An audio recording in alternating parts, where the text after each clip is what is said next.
Welcome to the Killshot MMA podcast for UFC 313. It is a pay-per-view week, and we are back. I'm Sniper. That's Monk.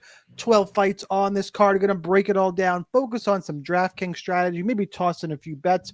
We were, you know what? I'll give myself a good old pat in the back. We were pretty on fire last week. Sam Patterson, I told you. Okay, I didn't know violent knockout, but I was that was wild. But I was all over that one. Monk, are you ready? And you had plenty of good calls as well. I think we had a pretty damn good week. I wish the contests were a little bigger and it wasn't a 10-fight card. A lot of chopping going around.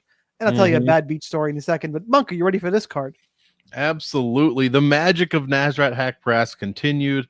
So that, who would have thought? That was great. Who was Asu?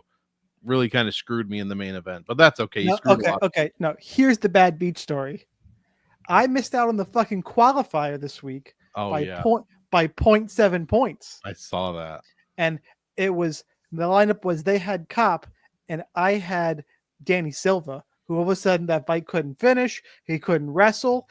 And then I'm like, all right, 70 points. I really need, and I needed to dodge 70 from Cop and 97 from Asu. I'm like, I need an Asu win that doesn't go off. Yep. Or little did I know, I could have got a no contest. And frankly, after the eye pokes, why the fuck wasn't that a no contest? That's insane. They stopped the fight 2 significant strikes sooner. Two significant strikes I missed the qualifier by. So we get a small dub though. We will be right back at it. It's one of the many stories all of us have, but they are fun to share. We'll dive into this card, which there's some fun fights on here. It's going to be a little tough for DFS, I think. I actually think it's my big problem is with this card, because I want to say it's underwhelming, and I look at it and it's fine. They did the worst possible thing with the Gaethje replacement main event, co-main. The Fiziev rematch, I think, is the worst. I have no interest in this fight. Of all the options out there for Gaethje, Fiziev is okay. The one I just don't give a fuck. It means nothing, but it should be fun. But yeah, it means nothing. It should be fun. I mean, clear hot take. No one. I would put Turner Bahamondes or Green Hoofy as the co-main event before the Gaethje fight. Probably super hot take because everyone knows Gaethje and Fiziev, but those two fights are better fights. Name value, yeah. I could argue Curtis Blades, Rizvan, and Rizvan is a better co-main event.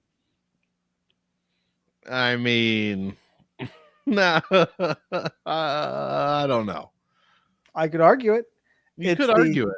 It's the UFC thinks it's at least probably as good as Turner Bahamondes. You got the featured prelims versus the 3-hole fight. I guess it's not the 2-hole fight. The 2-hole fight's usually the shitter. And we got Lemos Lucendo, and so true to form UFC. Way to stay consistent. Right on pattern. All right, before we get into the fights, I promise we are getting there. Hit the like button, share with your friends. You want all the DFS goodness. I gave pretty straightforward. Actually, you know what? Little plug here for what we do in the Discord. Atop of the optimizer and the full notes and all the good stuff before the fights, I've been doing this thing where I go on and I drop exactly how I'm approaching the card.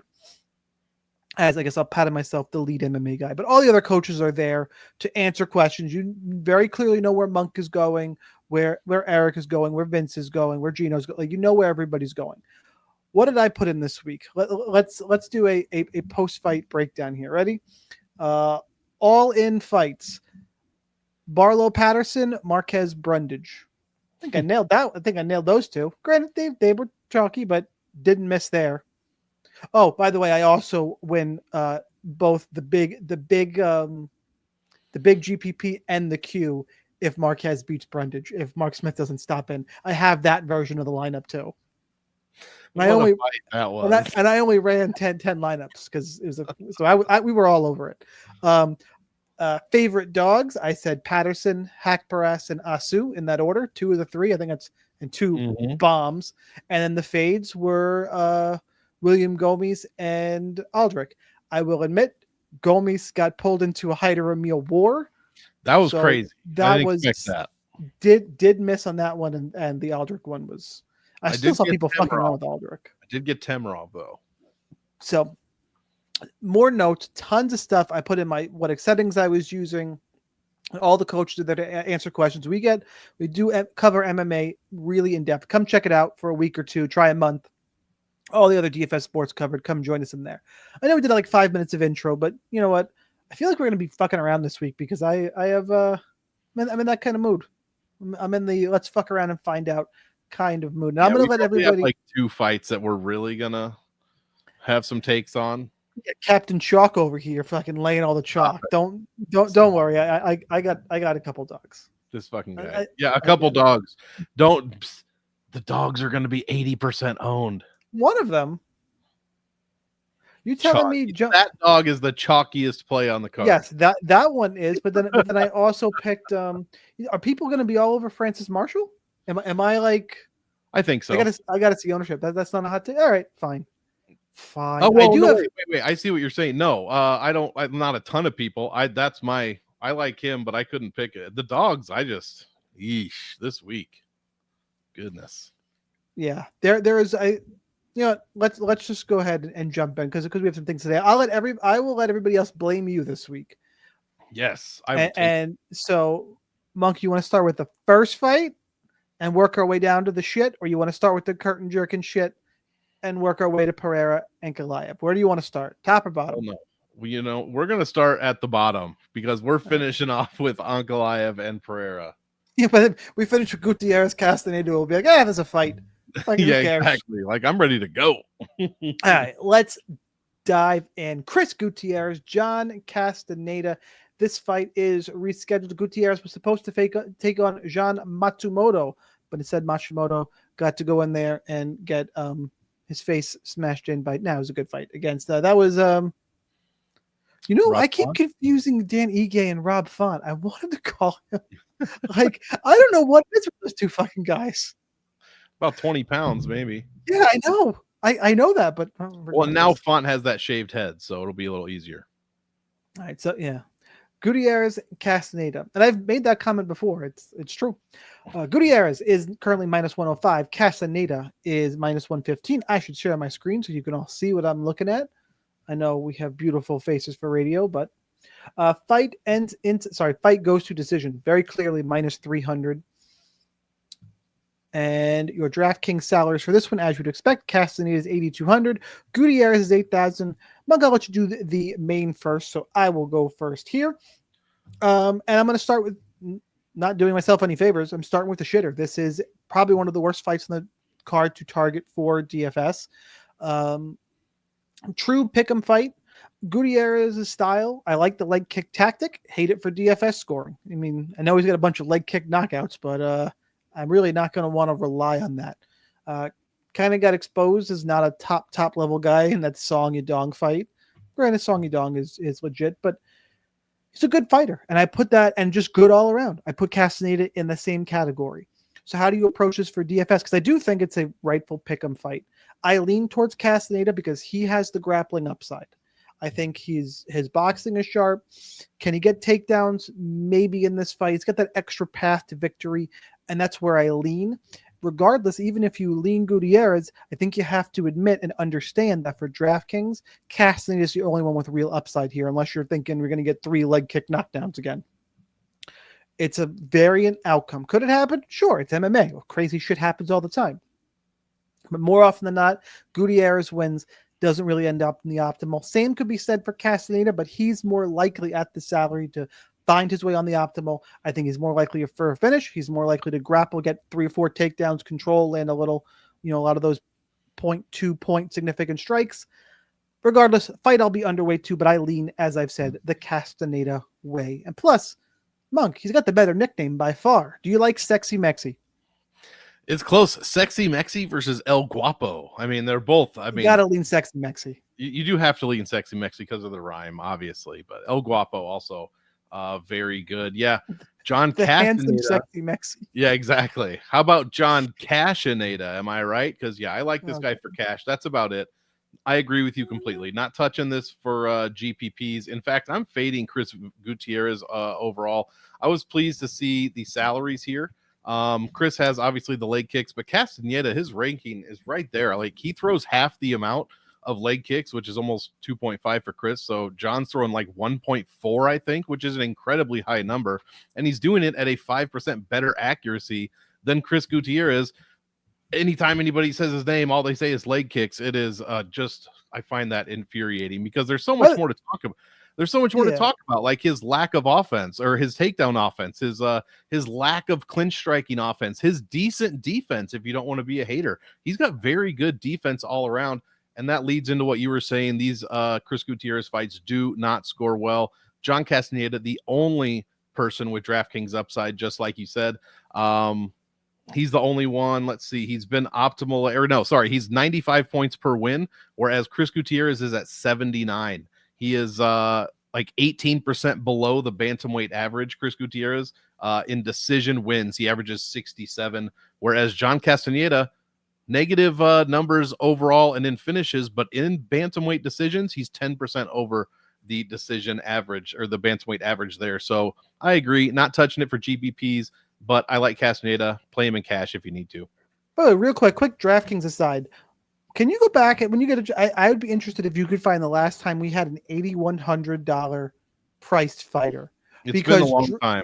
DraftKings, I think, made a conscious decision to get away from it because we had this late edition fights, because I don't know what the fuck they do anymore. But regardless, we already had an 8,200, 8,000 fight. This is clearly another dead pick'em. Why not just put them at 8,100 apiece? They chose the other direction, which it's splitting hairs. I'm just more curious if when they made that decision. I would be interested. Something else for you to tweet in your social media. Exactly. I'll leave the comments in this video after we're done here. Cool. All right, let's move on. Let's talk Osman Diaz and Jordan Ribeiro Santos, because you'll see Santos places. Mm-hmm. And I think I've been calling him Santos most of the week. What the hell is he going by? Is he going by Ribeiro or Santos? I don't know. I call him DeJordan Santos. So DeJordan Santos. All right. DeJordan Ribeiro Santos coming in around that minus 180 to minus 200 mark, depending on the book. Whereas Diaz is between plus 155 and plus 165.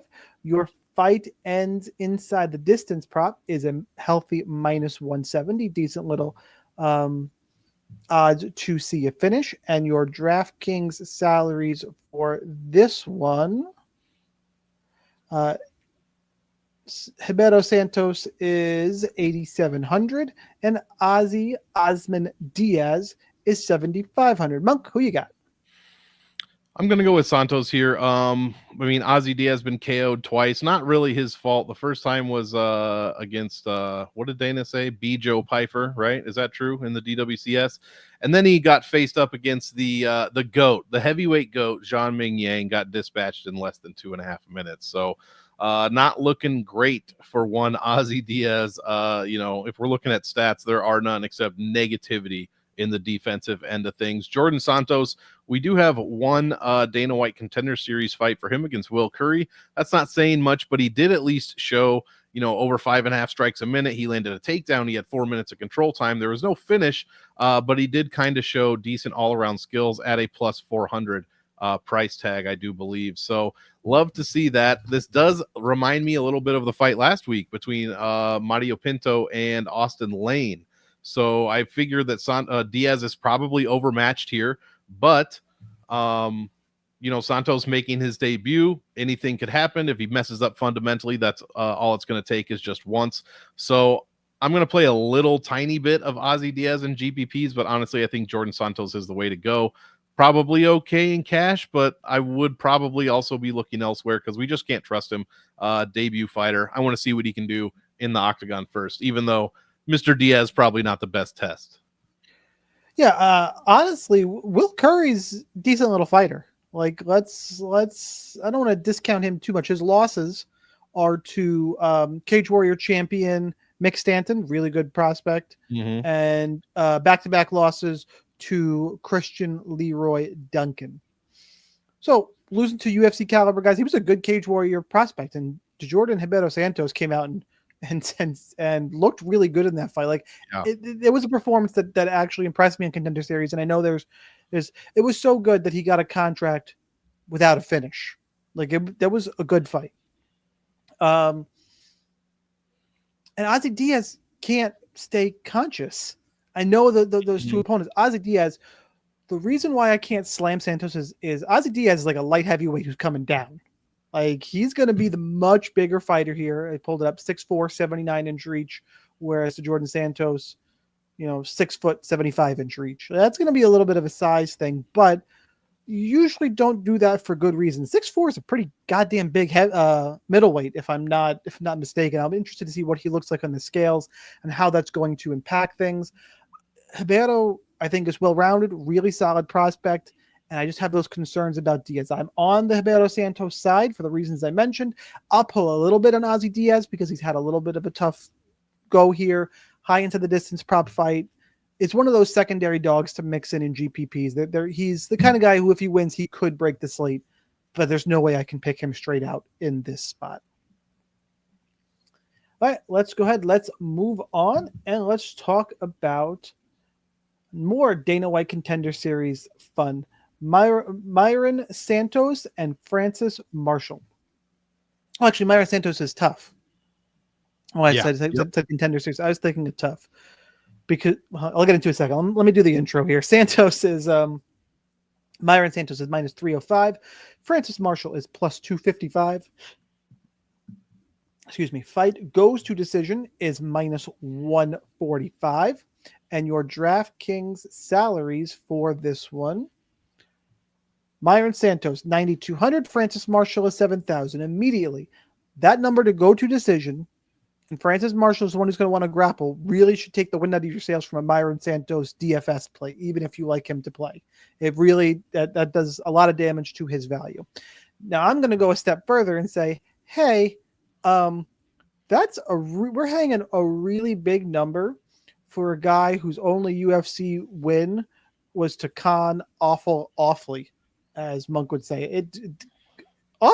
Awfully is, God, the pun is so easy. He's awful. He's awfully bad. I tell you that much. So, I mean, that is what it is. He looked good. Cool. He knocked him out. Francis Marshall, on the other hand, is 3-2, and his losses are to William Gomes, who we know is good and just makes fights weird, and Isaac Dolgarian, who Dolgarian's fucking legit. Now, again, his wins are to Marcelo Rojo and Dennis Bazukia. All right, I think this is it's a well-matched fight. I think with this level of experience, the number's a little high for Myron Santos. And then I take that one step further and I see Francis Marshall is a really good wrestler. The fights he didn't use it were, the Dolgarian fight, are you really sold that Myron Santos isn't going to get taken down? I mean, Brazilians a lot of times have trouble stopping takedowns or play off the back. And I'm not super confident in Myron Santos. I think that Francis Marshall has got experience. He's got grappling edge. I'm not quite sold on Myron Santos yet. Am I as confident in this pick? And I know it's crazy to say. I was all about Sam Patterson last week. If you go back and listen, I'm not that level of confident here. I just think skill for skill, this line is too damn wide. I might even line Marshall as a small favorite, but I am having a problem because the quality of competition when I watch film on Santos, I can't get my head around how shit it is. So, I mean, the tough house he went to a split in the tough house, and I don't think that was a particularly strong tough house. So give me Francis Marshall as a very, very, clearly a live dog, but to pull the upset, I will also say, even if you don't like Marshall, you disagree with my take, $7,000 for a guy who wants to wrestle, and his fight is minus 145 to go to decision and minus 175 to get over 2.5 rounds. Sounds like a pretty good deal to me. Monk, what you got? Yeah, I probably agree. He did give up 121 to Dolgarian, but there's no way Santos is going to keep up the pace that Dolgarian does. I did pick Santos, but I think Marshall's definitely a live dog for the reason that I just said. He's way too cheap, way too cheap. $7K. I mean, he doesn't have a ton of striking volume. The most he's landed was that Bazukia fight, 3.8 a minute. He did land one takedown there, but he did get control time for over 5 minutes. So that is super important. And the Marcelo Rojo fight, as you mentioned, again, landed a takedown, about the same strikes per minute, 3.6, but that fight did not last very long. So I want to see how Santos deals with Marshall, the grappling overall. Now, my issue with that, Marshall really doesn't put it together until the third round. In the first round, he lands 1.2 strikes a minute and half a takedown on average, but 2 minutes of control time. Okay, decent. We'll see if we build off that in round two. 3.65 strikes a minute, 200% increase, but 0 takedowns in the second round, so he has yet to land one, and the control time went from 2 minutes to half a minute. Round three, he finally puts it together, 3.2 strikes, 1 takedown on average, and 1.6 minutes of control time. My thing is, can he put it together before Myron Santos does his best Isaac Dolgarian impression? And that's kind of what I'm wondering about, what I'm interested in. I don't like this fight for cash. I guess if you really are hurting on price, you can think about Marshall, but this is strictly a GPP fight for me. I'm picking Santos, but again, I think it's too wide, but I'm really interested to see in how this dynamic plays out. We're going to learn a lot from both guys here in this fight, but definitely the upsides with Marshall. I'm just worried about, can he get it done, or can he get his game going earlier than he has been? All right, let's move on and let's talk about Alex Morono, Carlos Leal. Morono, plus 575 now. Holy God, that number is blown up. Leal, around minus 775. All right, I get it, but that's a little wide for me, but all right, we'll talk about it. Fight ends inside the distance, minus 180. Minus 205 to go over 1.5 rounds, so Vegas banking on the late round 2, early round 3 finish in this one. And your DraftKings salaries, Leal is the most expensive fighter on the card at 9,600, and Morono is 6,600. Monk, I know you love the body type of Alex Morono. Very 1990s UFC. Yeah, for sure. He looks like he could have been in a ton of like alt rock bands too, doesn't he? From back in the day, like couldn't you see Alex Morono? He kind of looks like if he put the makeup on and the jewelry, he looks like Matt Damon from Eurotrip doing Scotty Doesn't Know. Nice. I was thinking just throw a bass in his hand and put him in. He could be like in Soundgarden or something. Nobody would ever fucking know. Nobody would have a clue. Yeah, talking about the Carlos Leal fight makes me want to cry. Golly, what a robbery. He was like plus 200, plus 220, plus 180, something like that. Morono, I mean, we know what he's gonna do. So that's kind of the only thing I looked at in this one. His takedown offense, terrible, so we're not expecting much of that. He has decent striking defense, decent distance striking defense, but inside the distance, his striking is basically non-existent. So at distance, Morono is okay. And if we look at his round-by-round striking stats, 4.85, 5.08, and 4.96 per minute in rounds 1, 2, and 3, that's very impressive, but he does absolutely nothing else. And his defense leaves a lot to be desired in rounds 2 and 3. He keeps up defensively in round 1, but it really takes a nosedive after that. Interestingly enough, his one of his worst statistical defensive categories is distance striking, but specifically body striking, where Carlos Leal absolutely shines, at least in the Renat fight. Like only 67% of his punches, 107, were targeting Renat's head. 15% went to the body and 18 to the leg. So if we think that he can exploit Alex Morono's lack of body striking defense, which is his constant liability, it seems like, he's going to get him to slow down more. Those numbers defensively are going to start tanking even sooner, and Leal's not only going to have a decent option for a good decision, but possibly even a late round 2 to round 3 finish. So I like Leal. He's going to be difficult to justify his price. I think there's a chance, but don't go crazy with it at 9,600. And I don't think I'm not playing Alex Morono at all. He's a punt, if that. If Alex Morono beats me, then it's going to happen. See, I have other spots I can make that statement on. I don't think a Morono win here is the craziest thing. Well, let me get into it. Look, one fight, Carlos Leal, whatever. So I won in the UFC. I know it was against Renat. I know it was a super good fight that he probably won. Yeah, but regardless, one UFC fight, right? Alex Morono, can the dude start taking steroids? Because everybody else is, man. Did he miss the bus or something? He's getting old. He's fight old. Look how long Alex Morono has been along. along. Nasrat. for God's sake. Like he's been around a long time. His first fight was in 2016 on a card that Lawler and Condit were fucking headlining. Like he's been around. He's got solid. 22 UFC fights at 34 years old. Right. He's fight old. He is solid all around. He's shown decent striking, decent toughness. He's got a BJJ black belt. Like he's good all around. Any other, Carlos Leal, at minus 775 with against the guy of Morono's resume, you'd be going, what the fuck? Hang on, time out. The problem is they picked Alex Morono, who my biggest problem is when you go back and watch tape, his last 4 fights, he's looking worse and worse and worse. Like he's not getting finished. Daniel Rodriguez, he went to a split decision. He got outstruck by Nico Price. That's tough. Nico Price took him down. I mean, Nico Price is one of those guys. Any given day with Nico Price because he's insane. And this was a rematch. Remember, this was this was the second time they had fought. So it's just one of those. I don't like the way Alex Morono is trending. Leal should win.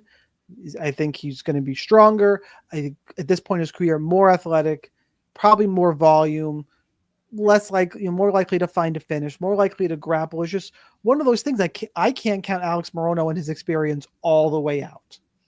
So I'm picking Carlos Leal. I'm going to leave like 5 to 10% of lineups for an MME for Alex Morono because I have that little bit of doubt for the reasons I already laid out. And at 9,600, it's going to be a little hard to play that much Carlos Leal, who you remember Vegas is looking at late round 2, round 3. Late round 2's got a good shot for optimal. Round 3 depends on what he's done. You lose a lot of points between rounds 2 and 3, and it kind of depends how the fight is going. So there's plenty of paths for Leal to win and not end up on the optimal, especially if it's a high scoring card. I don't think we have a particularly high scoring card on our hand for what it's worth. So I'll play Leal. I'm probably going to be field weight to Leal and a touch over to Morono because I think he's a bit counted out. And Leal's fine for cash games this week. All right, let's move on. Probably give that one a little bit more talking to than we should have, but it's an interesting DFS spot. Let's turn our attention to Bruno Ferreira and Arman Petrosyan. Ferreira looks like he opened. That's just $1. Oh, the line has moved the way of Petrosyan. So Petrosyan is now the favorite at minus 150. Ferreira is at plus 130. Your fight ends inside the distance is a minus 190. And your DraftKings salaries for this one, Petrosyan is 8,600. Bruno Ferreira is 7,600. This is going to be a fun fight. It's a good one for GPP. It's not an all-in. And it's a pretty straightforward breakdown. We got two strikers. Both guys have monster power. Who do you think is better? I lean towards Petrosyan. I think he's a little more technical. The guys he's lost to are legit. Like if you want to wiki cap for a second, Petrosyan lost to Rodolfo Vieira via sub. Shocking. Kyle Bahayo grappling, and then Shara Magomedov with that stupid spitting double back fist fucking craziness. And they were throwing down. That was a lot of offense in that fight. Bruno Ferreira has just got monster power, and he was taken down by Abus Magomedov, taken down by Ruzaboya. Both these guys want to stand and trade, and they're going to have a willing dance partner. I see violence. I think Petrosyan is the better, more technical striker, and Ferreira's just got kind of crazier one-hitter quitter type of power. Pick your poison. Play both sides. I'm going to have Petrosyan. There are paths for this to, yes, both guys will want to strike. Is either one going to get timid, not find a knockout, get more technical? Possible. I don't think both of these guys aren't the throw everything away and bombs. They're not going to hide or meal it. Like these guys could get tired and not look as great late. There are some paths here for this not to be on the optimal. That being said, I'll probably be overweight. Just don't 100% this one. Anybody telling you to 100% this one, I don't think has a clear picture of some of the DraftKings possibilities. So I am on the Petrosian side, though. Monk, how about for you? Same, and I agree completely. I don't see how this is an all-in fight. You said Armin is a power hitter. I mean, he does have 5 KOs. He has no knockdowns in the UFC. He is extremely consistent striker, like 5.6 to 6.4 a minute, and that's literally pretty much all he does. He is landed a takedown or two maybe in the third round, and that's about it. His scoring is insanely consistent, but not in the way you're thinking. He's averaging less than 80 points per win, and Gregory Rodriguez 81, Dobson 77, Leroy Duncan 81. Like, what? This dude's not doing anything besides throwing 5 to 6 strikes a minute and not finishing dudes. So I put him as a fade. I'm straight up fading Armin Petrosian. I don't know. Ferreira gets a little reckless. I don't. He does get reckless, but Armin's not doing. I mean, Gregory Rodriguez is pretty reckless too. Adolfo Vieira is definitely reckless on the feet. Shara Magomedov has 0 fucking defense. So Armin I don't know what his deal is, but I've seen it so many times that, the only GPP play for me here is Bruno Ferreira. Obviously, for the round 1 upside, he has yet to win a fight in outside of the first round, I believe, in the UFC. So it's round 1 or bust for Ferreira. So like that for GPPs, but count me out on Armin Petrosian. All right, let's move on, because I like that we've been doing like dead on hour episodes here. Got a bunch to talk about. So do we have an extra fight built in? 3, 4, 5, 6? No. All right. Just now getting to the halfway point. Ray Tesora and Joshua Van. Tesora is the dog at about plus 160. The comeback on Van around minus 190. Your fight goes to decision is minus 170. And your DraftKings salaries here. Van is 8,800. Tesora is 7,400. Monk, who you got? I'm going Josh Van to keep get another 3-fight streak going here. Ray Saruya, that fight against Carlos Hernandez, there were like 33 total strikes, a few takedowns, 10 minutes of control time between the two of them, and it was just nobody scored well. It was just garbage. He was a minus 360 favorite there when all 15 minutes. He has, it was only 1.1 strikes a minute in that Hernandez fight.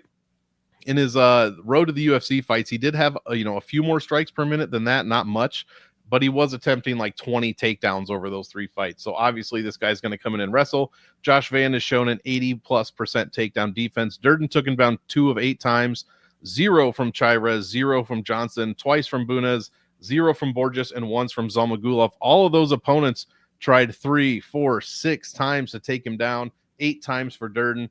And we know what Joshua Van does. The definition of a slow starter, 4.5 strikes a minute in the first round, 13 in the second round, and 9.3 in the third. Also, he starts to work in his own takedowns, his own control time in the second and third round. Ray Saruya better figure something out in round 1, or this has Josh Van written all over it. I think he's going to be able to stuff takedowns.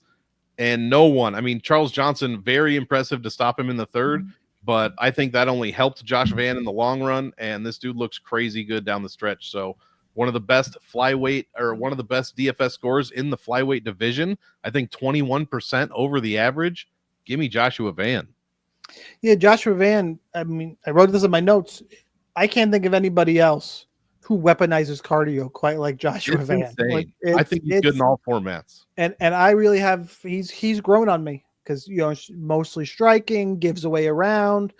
It's gotten to the point where it's pretty consistent. And Ray Tesora is, he better find a way to get takedowns. Josh Van has got pretty good takedowns. He also can get back up. Tesora does not work at a high rate. I'm thinking the way he worked, I'm like, man, if against Josh Van, that pressure starts going up. I don't know if he can keep up. I think this has got classic Josh Van performance kind of written. Even if Tesora wins round 1, if Van can make him work, I think Van can take over.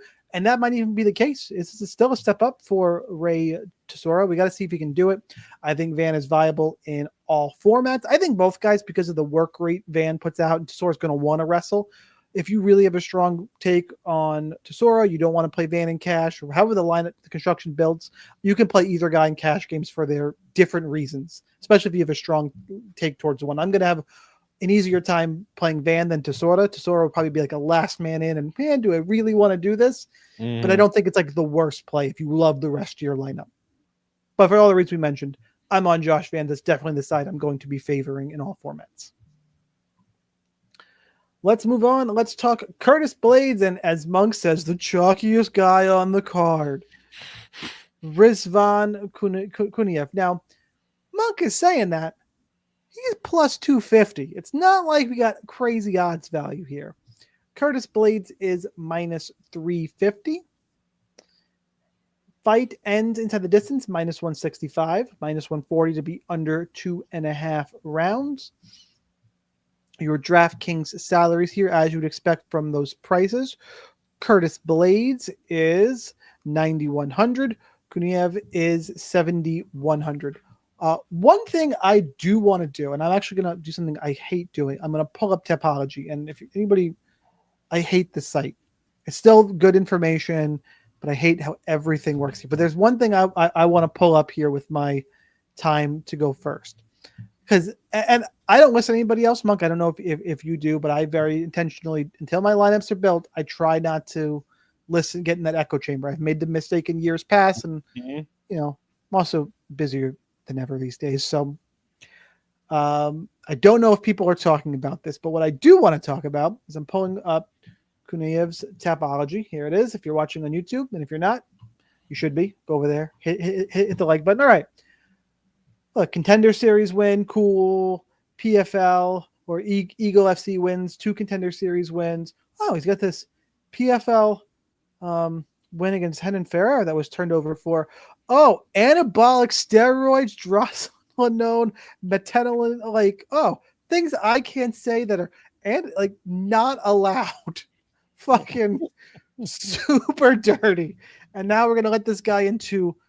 I mean, let's be honest. The UFC testing program, they ain't catching nobody, right? Everybody's clean, man. Everybody's clean. They've turned those years with USADA have turned everything around. So I do think Kuniev is going to be juiced to the fucking tits coming in here against Curtis Blades. Clearly, I'm going first. I'm going to give the, I guess, as Monk's saying, the DFS or the MMA Twitterverse kind of line here on Kuniev, because I didn't know he was going to be this popular. Maybe I'm just misreading the tea leaves here, but Kuniev is going to, he's a Russian who's going to want to grapple. Curtis Blades is a wrestler whose boxing has gotten better. I will admit, it's gotten better. It's still not very good, but it's gotten better. But we know what he is at this point. Throw out this Tom Aspinall win. This is Aspinall blowing out his knee, okay? That's what this is.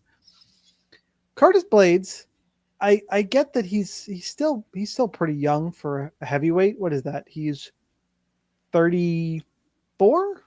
About to be 34? Yeah. Yep. Getting a little fight old for me. I know what he is. Has he really ever fought a grappler outside of Jailton Almeida, who, by the way, took him down 9 fucking times?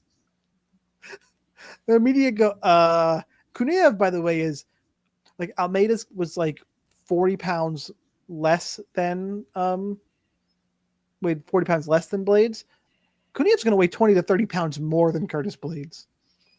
And he's juiced up, so I don't think he's going to get tired, but I could be reading through the lines here or reading between the lines a little bit too much. I know what Blades is. Kuniev has got upside. I'm pretty sure he's juiced. He's a wrestler against a wrestler. I have concerns. I have concerns about Curtis Blades and just kind of what I've seen on tape.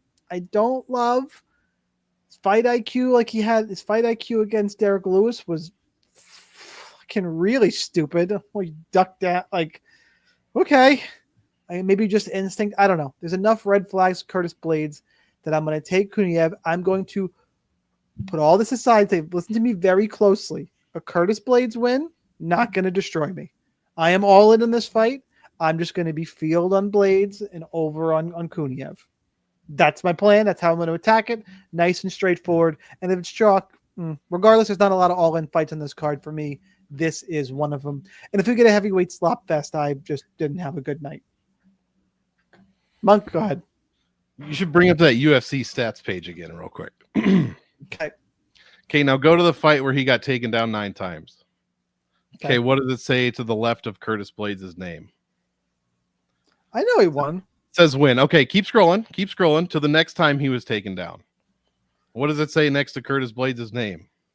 Win. Okay, and the next time, what does it say next to? And the next time, every time Curtis Blades has been taken down in the UFC, he has Cody won. East. We're gonna bring up a Cody East win 2016. Absolutely, why not? It's you said he gets taken. We got it all adds in No, to the he can get 31% taken down. I'm just saying he's not. Can usually think of a wrestler, think of a guy who's not getting taken down. And my only point that I'll counter and then I'm gonna let you finish is that he's getting taken down here by Jailton Almeida, who weighs way less than him. If he gets taken down here, and Alexander Volkov, who I have to rewatch this. This must have been an accident. Somebody fell. Like, I'm convinced Volkov fell on top of him somehow. But regardless, if he finds himself on the bottom of a 270-pound Russian bear filled with Mexican vitamins, I think it's a problem. Yeah, well, he's not going to throw 14 takedowns or whatever. This dude is going to get tired. He's going to weigh 270 pounds, and I don't care what kind of steroid you're on. You're going to get tired. I'm just saying Curtis Blades getting taken down, not the worst thing. And it's not the worst thing from a DFS perspective either. He put up in that Blades Cody, is going to be bigger. I misspoke. I'm sorry. Blades is still 20 pounds bigger. I apologize. In that Cody East fight, he would have scored 135. And against Volkov, it was 172. Now, that was a 5-round fight. It still would have been an incredible 3-round score. But yeah, getting taken down for Curtis Blades is nowhere near the end of the world. In fact, I kind of want to see it because he wins every single one of those fights. And from a DFS perspective, look, this guy's going to be so fucking chalky because everyone knows he's a steroided up Russian that wrestles. And everybody sees Curtis Blades has a 31.5% takedown defense. And this dude's 71K. He's going to be 80% owned. I've never seen a $7,100 guy that's not eligible for a kill shot. So don't know how I'm getting contrarian edge on a guy with 18 pro fights who has proven himself over and over again against way better guys than Rizvan Kunyev. So I'm taking Blades. I think he's fine in all formats. He scores 20% better than most other heavyweights in decisions. I'm looking for Blades to probably lose round 1 and then smash this dude. That could be a problem for the scoring, by the way. That might not be a super great outcome for me. Yeah, exactly. Right. Let's move on. Let's look at King Green and Mauricio Hoofy. Monk, this is going to be hard for you. There's 2 guys you love here. Hoofy is minus 460, the fighting nerd, plus 364, King Green. Fight ends inside the distance is minus 190. Your DraftKings salaries here, as you'd expect. Hoofy is 9,400. King Green is 6,800. Monk, who you got? I'm taking Hoofy because I don't know where Green's at, man. It's looked rough lately. Looked pretty rough. His only win was against 40-year-old Jim Miller. The Grant Dawson, you could say, was a good win, but we don't know if that was more fluky or not. I'm not going to say it was. And then Tony Ferguson was the only win since 2022. And he's been losing to decent people. I mean, they've been getting worse and worse. It started with Islam, Drew Dober, Jalen Turner, and now we're losing to, Paddy Pimblett in 3 minutes. So I don't know, man. Mauricio Hoofy, I think a lot of people are going to be turned off by him. He looked great against Malarkey, and then came in at like some huge salary against Yontop, minus 1,000 favorite, and people didn't like that he didn't get that finish. So 9,400, they're not going to like that. Look, he might be able to pay this off. Green lost in 3 minutes against Paddy, lost in less than 3 minutes against Jalen, 7.5 against Dober, and 3 minutes against Islam. So his last throw out Paddy and Islam, though. Those guys are going to grapple him. The point is, he got knocked out by Dober and Jalen. Yeah, exactly. Those are the real concerns in short order. So yeah, it is pretty concerning. The 7-year age gap. I think Hoofy is better than he looked in his last fight. I think he looked fine, but he did kind of get rocked early, and I think he took a step back and conserved himself so he didn't gas out, which is the smart thing to do. But it doesn't pay for or it doesn't pay off a 9,400 or whatever salary he was, 96. So he scored like 68 points. It was very, very poor. But I like this fight. Love it for GPPs. I'm picking Hoofy. I think Green is better than a punt, but I don't think he's a truly viable play, even at 6,800. So give me Hoofy. I'm not going crazy with it, but I think he's fine in all formats if you can get him in there. I don't like how Hoofy. He seemed to, I mean, I'm a little surprised. He was still 22-40 round 3. He looked like he slowed down. Yantop really took over late in that fight. Maybe Hoofy was coasting, but I mean, round 1 wasn't a runaway. Like I think Hoofy really slowed down in that one. That's the big concern here. Like you mentioned, though, he could knock out Bobby Green. He could put up a big number.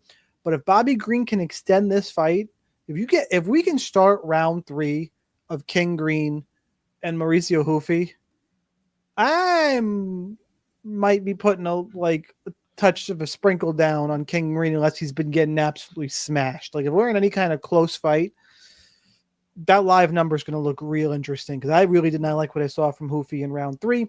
That being said, the most likely outcome for me is the Mauricio Hoofy knockout of King Green. That's going to be my pick. It's going to be where I lean. Bobby Green is a fine GPP play. Yeah, I just think he's gonna get wild. And what does Hoofy do? He's a great counter striker. Yeah. Yep. I would agree with that. All right, let's move on. Let's talk Amanda Lemos and Yasmin Lucindo. Lucindo is minus 136. Lemos is plus 116. Fight goes to decision, minus 230. Your DraftKings salaries here. A big old fucking who cares of Lucindo at 8,500. Lemos at 7,700. You know what? I say that, and I'm going to be under to this fight, but it's not a full fade because the pick is Yasmin Lucindo because Amanda Lemos has shown a giant hole in her game in terms of grappling, like a Grand Canyon-sized hole. She can get taken down. She's been submitted. She got standing arm trial choked by Jessica Andrade. Lucindo can grapple. She's shown it. Lucindo's got a little bit of sneaky upside here. I think she's fine for cash games. I'm probably going to full fade Amanda Lemos.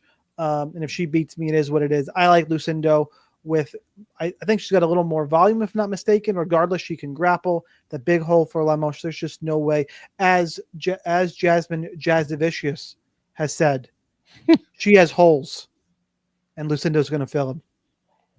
By the way, one of my favorite MMA quotes That's of got to be top 2025. Quote of the year, easy. And it's early, but early runaway. So good. Who you got?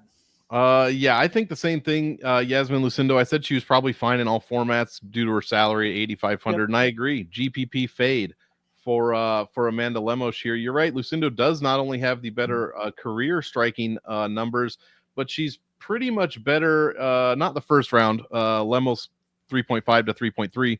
But in rounds 2 and 3, Lucindo is landing more. She's also obviously got a better ground game, more control time, and that increases every single round. So I do love that. Don't love her scoring whatsoever. So the 80s and 70s, not ideal. But Amanda Lemos gives up a ton of points, especially to grapplers, as you just said.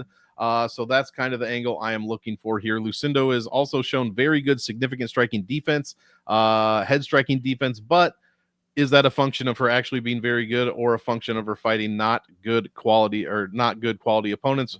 But she did face a pure striker in Marina Rodriguez. So we have kind of seen her, that wasn't a barn burner or anything, but she did come out victorious. And it was close, but not too close. Give me Lucindo. I think I'm going to be not barely. I'll be higher on Lucindo than the field for the wrestling upside. And yeah, fading on Lemos for obvious reasons. I don't think she's going to get a KO here or anything. So, and she's too expensive at that point anyways. All right, let's move on to the 3-hole. Jalen Turner, Ignacio Bahamondes. This should be a fun fight. Really great matchmaking here. Bahamondes is a small favorite at minus 120. Jalen Turner is plus 100. Fight ends inside the distance is good old minus 200. So a pretty good GPP fight to target in terms of a finish, although we shouldn't see grappling, but we'll talk more about that in a second. Bahamondes, though, 8,200. Turner is 8,000. Great salaries to target here. Mug, what you got? Yeah, I'm loving the mid-range this week. I was building just a couple lineups just on my phone, who can I get? And I was quite shocked, to be quite honest. I like Bahamondes here, but like you said, two strikers, shouldn't see much takedown or grappling whatsoever, especially on the Bahamondes side.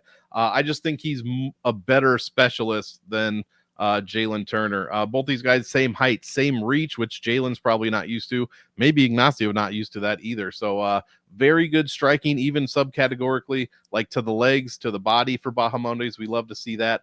And that's the big thing. Jalen Turner has some of the worst, the second percentile of leg strike defense in the entire UFC in the past 25 years. So Bahamondes is in the 89th percentile for leg striking offense. Jalen Turner is 2 in defense. So we're probably going to see that. In fact, all of Jalen Turner's defense is a liability. Striking defense, especially. Distance striking defense, even more especially. 9th percentile overall. And that's the only thing Ignacio Bahamondes does. I see him tracking up. I see Jalen Turner tracking down. And yeah, Turner much more defensively liable, like I just said. But Bahamondes also gets hit a lot, but his defensive his striking defense is way better than Turner's, like 15 to 20% round to round. Turner gets hit with like 60% of the punches his opponents throw. His striking defense is 40% for his UFC career. That is dog shit. So I'm not trusting him. GPP both sides, but I think honestly Ignacio's probably good in all formats. Yep, I would agree with that.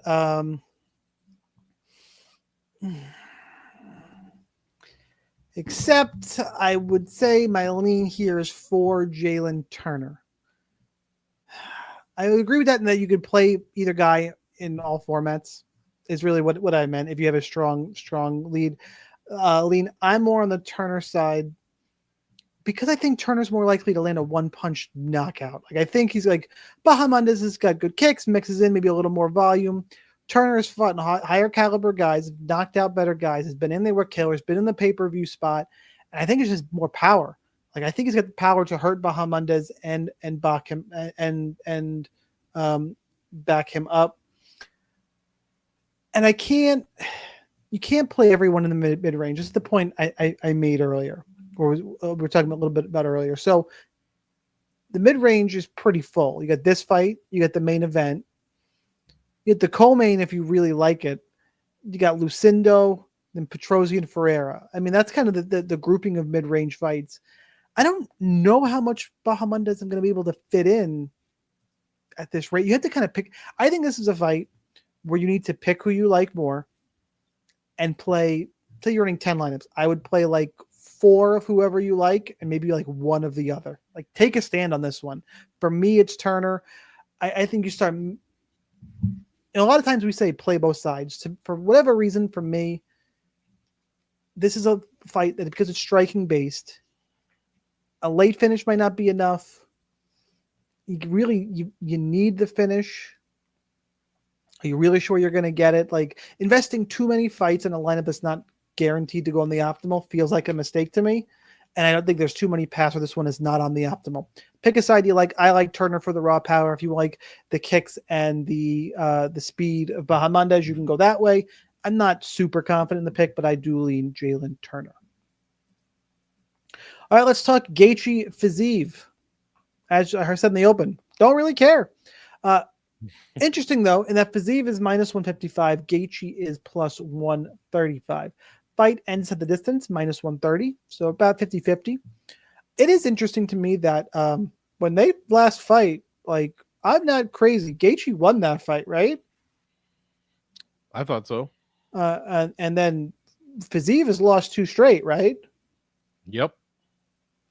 And now he's favored. And Fiziev is taking this fight on short notice, right? Coming off of an ACL blowout, right? So Gaethje's the dog. I don't get that at all. Yeah, beat Dustin Poirier in 6 minutes and then lost to Max Holloway in the last second. Insanity. Gaethje's always got the grappling upside that he'll never fucking use. But didn't he have a takedown in this fight last time? He had one for like a hot second. It wasn't a lot of control time, but Fiziev got him to use it. So, look, all those reasons, Gaethje's my pick, and he's cheaper, and that makes him DFS viable for me. Fiziev is going to have to finish Justin Gaethje, which is doable. As tough as Gaethje is, he's a psychopath. I don't know. I'm leaning right now to be field on Gaethje and under on Fiziev and call it a day. I'm going to bet Justin Gaethje. I need to go log and make myself a Bet 105 account where I can get. Oh no, sorry, this is flipped. He's minus 160 here. Sorry, that was plus 160. Bookmaker's got Gaethje at plus 140. Circa plus 140. Yeah, that's a good number for me. I think Gaethje should be slightly favored. That's where I'm going to have more DFS lineups. Monk, how about for you? Agreed. And I guess I get it, but I'm still a bit confused for all the reasons we just I said. guess I get it, but I don't get it. Yeah, all the reasons we just yell said. at this cloud. That was like 5. Yeah, exactly. That was like 5 things we mentioned. But, people that, you know what it is? It's the video that came out 2 fucking weeks ago of as soon as the cameras took off of Justin Gaethje after he got knocked out by Holloway, when he's like shaking and it looks real fucking bad. That's why we're getting Justin Gaethje. Have you been to fights and seen guys knocked out? They cut away from some gnarly. Dude, it happens all the time. I mean, it's the one everybody thinks of. Do you remember how long Alistair Overeem was out for? Oh my god. Remember how long Bryce Mitchell was out for? Dude. Saw all the brain cells he lost there. Yeah, no shit. But I mean, those are just the 2 like top of mind, really popular ones. There was one of the scariest knockouts I've ever seen. I'm really going to date myself. My first UFC live event was, I think it was my first one. It was Weidman Gastelum on Long Island, and Cowboy Oliveira hit Ryan LaFleur with a knee that was among the scariest knees I've ever heard in my life.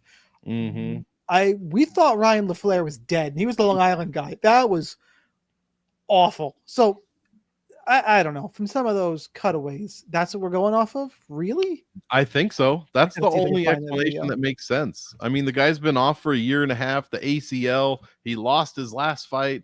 Justin Gaethje's fight old and 36, but he's not old. And Fiziev's not young either. He's 31, man.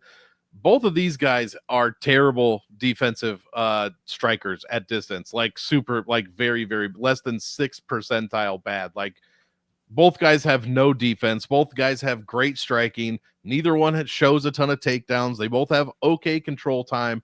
Both have great takedown defense, great control defense. Striking defense is non-fucking existent. So yeah, I'm with Gaethje. The last thing I'll mention, Gaethje's the only viable DraftKings scorer, like the only one. Fiziev has made optimal once in his last 5. I believe that would have been against RDA, 5-round fight. One in the 4th round scored 86.5 points and somehow made the optimal lineup at 9K. I'm going to have to look at that card because that's what this says, and that doesn't make any sense when I said it out loud. But Gaethje is the only one that scores well. Fiziev, what are his winning scores? Alex White, 65, 72, Casey. He put up good against, 108 against Moicano, 1st round finish. King Green, 71, Brad Riddell, 71, RDA, 4th round, 86. Like, this dude is allergic to scoring points. Meanwhile, Gaethje is at 96. He only scored 76 against Fiziev last time, but as a dog, I'm cool with that. 92, Chandler. He's constantly like only 5 to 10% over the lightweight average, but Fiziev is like 10 to 15% under consistently. So I think I even put fade. GPP fade for Fiziev this week. Gaethje's good in all formats. All right. Let's get to the main event of the evening. Alex Pereira, Magomed Ankalaev. It's a pick'em, minus 110 apiece, depending what book you're at, minus 115. It's a dead pick'em. Fight ends inside the distance, minus 250. We are minus 165 to get over 2.5 rounds. So that gives you an idea where the book is expecting the fight to end, which I always find very interesting. They give themselves that kind of leeway here. DraftKings salaries, mid-range as you'd expect. Pereira's 8,300. Ankalaev is 7,900. Monk, who you got? I'm going Ankalaev and new, super close fight. I mean, very close. And it comes down to one thing, guys. It is Ankalaev's overall UFC defense. It is fantastic in every single category except leg striking defense. And that is a problem against Alex Pereira. That is going to be a big problem. Also, one of the best statistical strikers that we've ever seen, really, Alex Pereira. I mean, overall, head striking, body striking, distance striking, clinch striking are all in the upper 90s the way I do things. and those are crazy numbers. Ankalaev, extremely good striker in his own right, but his numbers are in the 70s, 15, 20 points lower. However, like I said, his defense is incredible everywhere except those leg strikes. What's gonna happen? It's like what was that movie? I don't remember. Was it some Harry Potter movie where it's two forces coming together and they're both fighting? That's what it's gonna be. It's gonna be Alex Pada's constant striking, high volume striking going against Ankalaev's I don't allow any kind of points, and that's exactly what it's going to look like. I don't know who's gonna win that battle. I think Ankalaev is extremely tough to get out of there. I don't know how he's going to get finished. I mean, of course it can happen, but I'd honestly be shocked. And if it doesn't happen early, Ankalaev is probably going to start to take over and win rounds 3, 4, and 5. So if this goes to decision, I don't think anyone's scoring well. Pajeda never scores well. He only makes optimal as a function of him being such a low salaried favorite. And he's right there again at 8,300. But I think he's going to need a finish to get it. And I don't think it's going to happen. Ankalaev could win an 80-point decision, not make the optimal in a 5-round fight. And it could be bad. So definitely not an all-in fight. Definitely not, just stack it for no reason. But I'm going to pick Ankalaev, and I'm going to be a little bit heavier on him. So what people are going to point to is, and I saw, I think it was Islam Makashev talking to DC about this, is that, all right, Pereira is going to get taken down. Like Jan Blachowicz took Pereira down 3 times. Yuri Prohaska took him down once. Adesanya took him down. Is Ankalaev really going to use his takedowns? He's got them. Should. Exactly. He took down Johnny Walker once. He took down Jan Blachowicz twice in a split in that split decision, 2 for 10. This is my counter to that, is that Blachowicz stuffed 8 takedowns. And if you don't think that Alex Pereira has been defending takedowns for every second he's been in the UFC forever, other than the Izzy fights where he's like, "Now we're gonna strike." And I get there were a bunch of Izzy fights. Like, he's been training takedowns. That's or takedown defense. That's what he's been doing. I think the people who are pointing to that, I think it's a little bit lazy. Plus, Pereira is a different caliber striker. Ankalaev, yes, is a great MMA striker, and he can mix in the takedowns. This was the draw to Jan Blachowicz. I don't know. I think Alex Pereira is getting a little bit undervalued here as the, guy who's been in 6 title fights and has won 5 of those fights. Well, I mean, dude's got crazy left hand, has been getting better at stopping takedowns, 70% takedown defense. Is the path there for Ankalaev? Sure.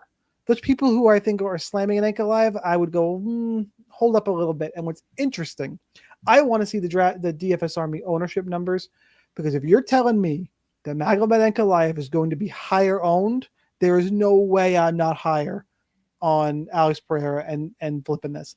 In terms of exposure, there's no way. Yeah, in terms of exposure, this, unfortunately for me, it is an all-in fight, because other than Blades Rizvan, I don't have another all-in fight. And there's 12 fights. There's a lot of fights where I'm like, these guys got 5 rounds to work, crazy knockout potential, one guy who wants to grapple, and mid-range salaries. On this card, that's a little bit too much for me. I can just get over on both guys. If Manel Cobb is making optimals, if one of these 2 guys doesn't, I'm gonna be fucking pissed. But that's the way my week is gone, I guess. So I'll take Alex Pereira. I think he's getting a little bit undervalued here. Now we have broken down all 12 fights. Got to do kill shots. Don't go anywhere. We're not done yet. Hit the like button. Share with your friends. If you don't know what a kill shot is, it's an under-owned play to help you get a dub in a GPP. Last week, yeah, that's right. It was Sam Patterson. I'm going to victory lap one more fucking time. Can't use Rizvan. I guess it's going to be super chalk. Monk, you got one queued up here? I mean, I got my obvious one. I want to see if I can do something more clever here. There's only one for me. I mean, I had trouble finding dogs, especially ones that aren't high owned. Give me Francis Marshall. It's just because it's too wide. I agree with that. That is what I was thinking. So I'm going to need a ruling from you here. I think he might go overlooked in GPPs because he's sandwiched between. He's sandwiched around Armin Petrosian. Would you agree Armin Petrosian, Jordan Santos, and Curtis Blaines are all going to garner a lot of ownership? Is that fair? I don't know why is Armin Petrosian garnering ownership at 8,600? Because that fight is, let me pull it up real quick. Petrosian and Ferreira, because he is a favorite in a fight that is minus 190 to end in a finish. That's not very high. All right. Well, here's what I need the ruling on. I want to throw out Josh Van as a favorite to make the optimal lineup. Is that too chalky? A lot of people going to play him? I would hope so. I think so. All right. Honorable mention, check the DFS Army ownership projections. I feel like he's going to get lost, but I'm not an ownership guy. That's why I'm throwing it out there. Well, you guys need to look at my stats because this is like one of the best scoring guys on the entire card. I think he might get lost, but you're right. You know what? That average there is there. Maybe he doesn't get lost. Fine. Then I'm going to say, if you can't have Francis Marshall, can I have a little bit of? God, that one's sneaky, but I don't know. What if I just didn't know everything? It could be. Now I'm tossing up between Jalen Turner's too chalky, right? Mid range. You know what? Yasmin Lucindo. Yasmin Lucindo's got sneaky potential to be 15% owned, and I hope so. And yeah, I hope so. I think she's got some potential to wrestle fuck Amanda Lemos for a big score. I'm gonna go Yasmin Lucindo. I would have probably taken Francis Marshall if you didn't take him first. So that's how we'll break that. Give you guys a lot of extra options, some bonus options out there. All 12 fights, kill shots done, locked and loaded for UFC 313. Monk, anything before we get the fuck up out of here? Absolutely. Just redid my Patreon. Go over, check it out. Patreon.com/Monk Maddox. Hey, I don't sell picks. I sell information, guys. You need to check it out before you make those bets. Be sure to do that. Hit the like Patreon video. God damn it. Yeah, that's right, motherfuckers. Monk. It's right there. It's right there. It is at patreon.com/Monk MMATICS. Monk. You nailed it. Nailed it. Maddox with an MMA fucking sandwiched in there. Check all that shit out. I'll see you guys in the DFS Army Discord. If you're in there, ask questions. Look for the further breakdowns in Discord. That's what we got. Good luck. Cash those tickets. Helmets up. We will see you next time.